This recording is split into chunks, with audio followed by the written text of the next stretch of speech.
They were supposed to bury him in the mountains. That was how this story should have ended.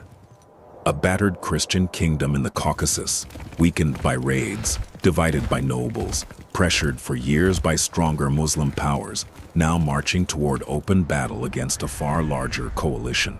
On paper, it looked reckless. In reality, it looked suicidal. Because this was not just a king taking a gamble.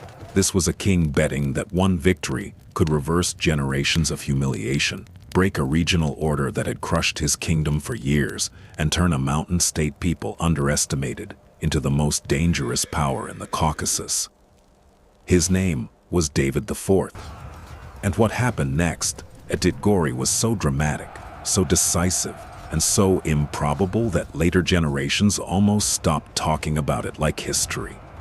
It sounded too perfect. A mountain king, a stronger enemy, a battle that should have ended in annihilation, and then a result so brutal that it did not simply save Georgia, it remade it. But the deeper story is not that David won against the odds. It is that he spent years building the kind of kingdom that could weaponize those odds. When David came to power, Georgia was not a rising empire waiting for its moment. It was a wounded state living under pressure from the Seljuk world, which had spread across the region with terrifying force. Raids had devastated the land. Royal authority was weak. Local elites defended their own interests.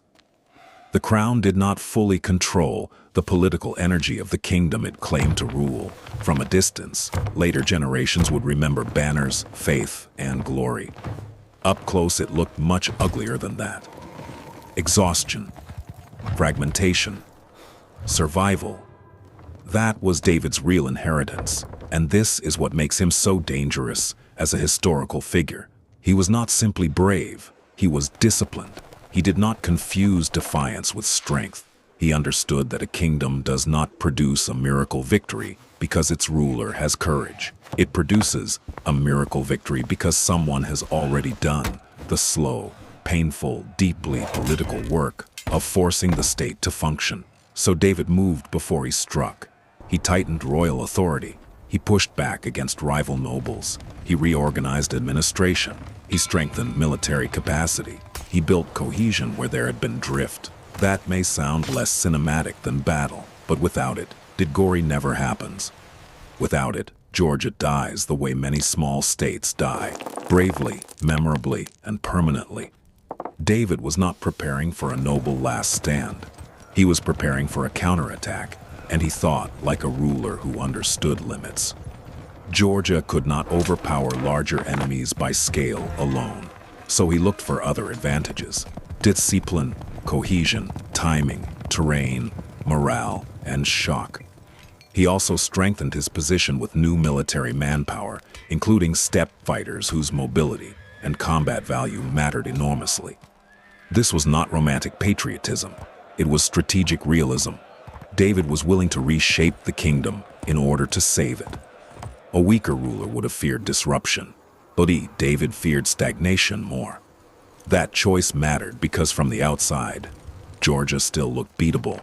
That illusion would become fatal. Year by year, David was converting recovery into ambition, and that is the moment dominant powers often fail to read correctly. They keep looking at the old map. They keep seeing the old enemy.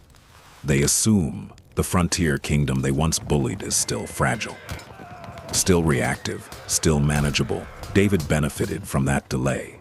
His enemies saw a state that had been weak.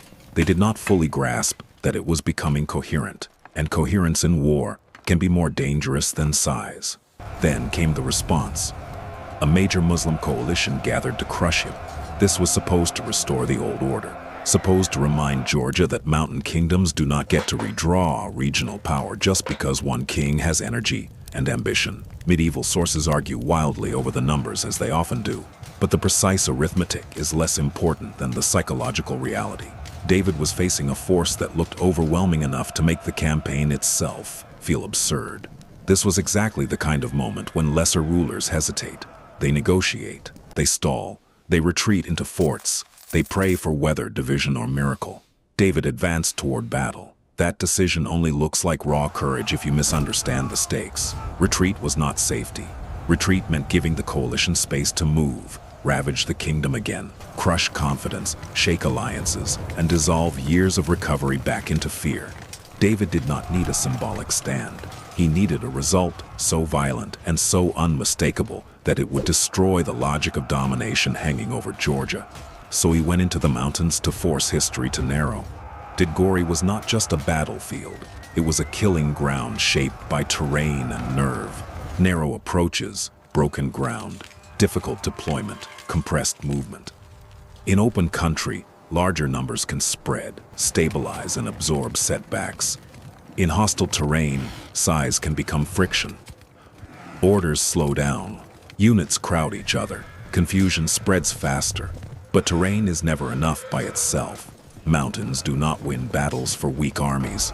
They only magnify the advantage of the side that can use pressure, timing, and discipline better than its enemy. David intended to do exactly that, and when the armies finally closed, he did not wait to be crushed under sheer weight. One of the most famous elements of the battle is the use of a forward detachment that approached under deceptive circumstances, before unleashing sudden violence at exactly the right moment. Later, chroniclers may have dramatized details, but the logic is clear. David did not want a clean engagement. He wanted rupture. He wanted the coalition disordered before the main collision fully settled. Because against a larger host, order is power. Break the order, and numbers begin to suffocate themselves. That is what made the opening so dangerous. The enemy expected a manageable victory. Instead, it was hit by disruption. At the moment, cohesion mattered most.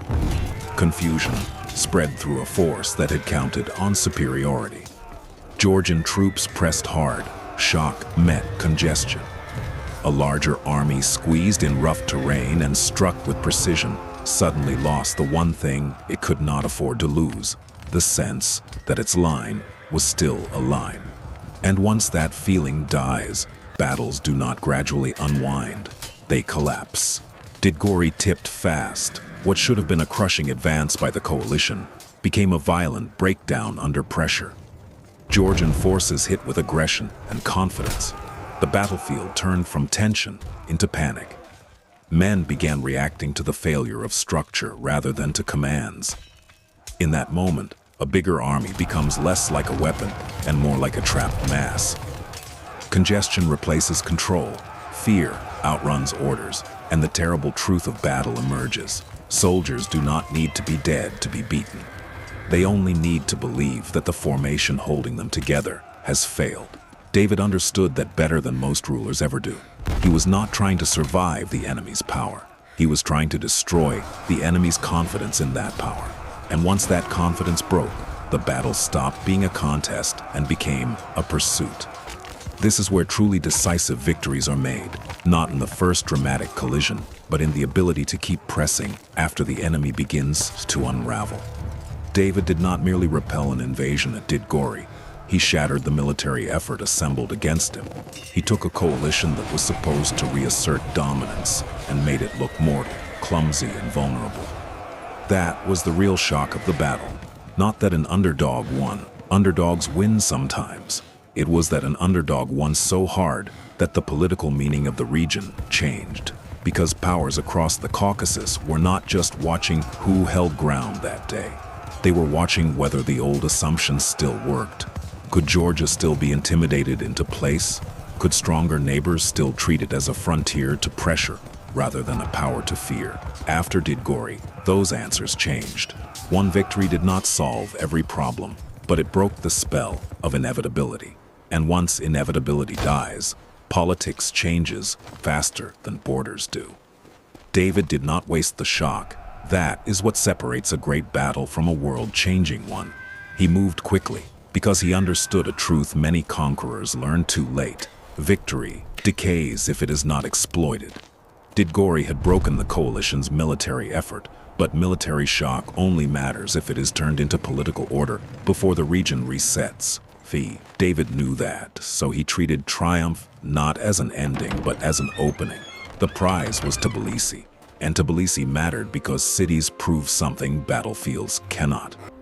A battlefield proves force. A city proves rule. For generations, Tbilisi had stood outside full Georgian royal control, connected to broader political and economic worlds beyond the authority David was building. Taking it was not simply a territorial gain. It was a declaration that Georgia was no longer a defensive highland kingdom, waiting for stronger powers to define its future. It was now setting regional terms itself. When David entered Tbilisi, the symbolism was enormous. The Mountain King had not just survived. He had crossed the line between resistance and dominance. And this is why David remains more impressive than the simpler warrior heroes history often prefers. He did not win a great battle and drift into legend. He kept governing. He kept building. He supported reform in church and state, strengthened royal administration, maintained military organization, and treated victory as something that had to be structured if it was going to last. He understood a harsh truth many celebrated conquerors never fully grasp. But glory without institutions rots into nostalgia almost immediately. That is the first hard truth behind Didgori. The battle feels miraculous. The state that followed was not. It was built. David's reign became the foundation of what later memory would treat as a Georgian golden age. Royal power looked stronger. Expansion became possible. Enemies now had to calculate around Georgia instead of through it. The psychological map of the Caucasus had changed. Most rulers are fortunate if they protect what they inherited. David changed what people believed his kingdom could become. But this is where even triumph becomes dangerous. Because once a ruler wins an impossible war, people begin to misread the source of victory. They start seeing destiny where there was actually concentration of judgment, discipline, timing, political force, and leadership inside one extraordinary man. That can create astonishing results. It can also hide a problem. The stronger the founder, the more everything around him risks being measured against a standard almost no successor can match. David seems to have understood that. You can see it in the seriousness with which he governed after victory. He did not act like a man drunk on glory. He acted like a ruler trying to make sure the kingdom would survive the moment that made it famous. But no founder abolishes danger. No battle defeats time. And that is why David IV remains so compelling.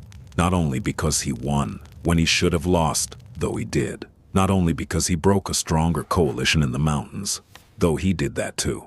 But because he proved something larger. He proved that the balance of power in the Caucasus was not sacred, not fixed, not untouchable. Under the right ruler, a kingdom others had discounted could reorganize itself, seize the initiative, and hit with such force that an impossible victory became the architecture of a new age. That is rarer than legend, and more impressive, because legends do not solve logistics. Legends do not break noble resistance, rebuild armies, choose terrain, manage morale, time aggression, and then govern the result. David did. Which means the most astonishing thing about Didgori is not that it sounds mythical. It is that beneath the myth, the mechanism is visible. The impossible triumph was not magic. It was competence sharpened until it became terrifying. And that is the final weight of the story. For one reign, one kingdom in the mountains stopped being the place where larger empires came to impose their will. It became the place where one king broke that will instead. Not forever, not beyond history, but long enough to change what the region thought was possible. And sometimes that is enough to make one battle echo for centuries.